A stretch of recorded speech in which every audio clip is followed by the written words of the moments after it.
Okay, so we've gotten our images squared away. I'm going to jump back to Photoshop and head to our mockup. So now we've built up every element on the page now, except for the ones that are related to the sliders. So we have this one slider here, and then down below for our snippets, we have another one. So let's tackle that next. So now we could build our slider from scratch, but there's a lot of pieces that go into creating a slider. And if you haven't written a lot of JavaScript, you probably don't even know where to start with that. So if we were going to create this from scratch, what's the functionality that we would need? Well, when we click on a next icon, ideally, this would slide over to reveal some additional snippets. Maybe it would slide over by one and move this part here over to the left and then fill this space with a new item. Or it would fully page, so we would get two new items. Then if we got to the end, we would want this to be disabled. We wouldn't want to be able to click on it to do anything,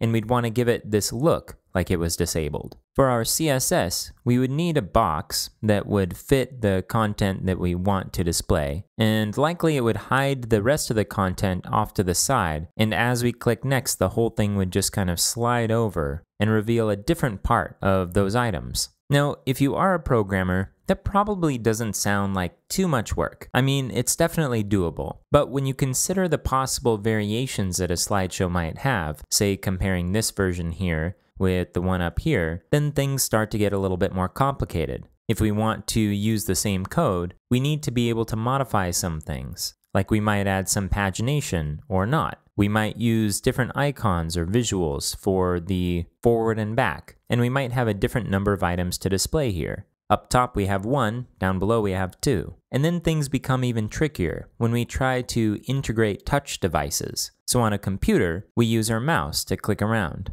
But on a touchscreen, what we would expect from a slider is the ability to swipe over and reveal the next item, rather than being forced to tap some navigation. Also, we'd have to deal with responsiveness. That is, what happens when our viewport changes sizes. Now again, we could figure all of that out. I have faith in you that you, if you set your mind to it, would be able to crack that nut. But the thing is that that nut has already been cracked. And there are some great libraries out there that will help you set a solid foundation for a slider like this without having to code it from scratch. One of the most popular options out there is called Flex Slider. Let's take a look at that real quick.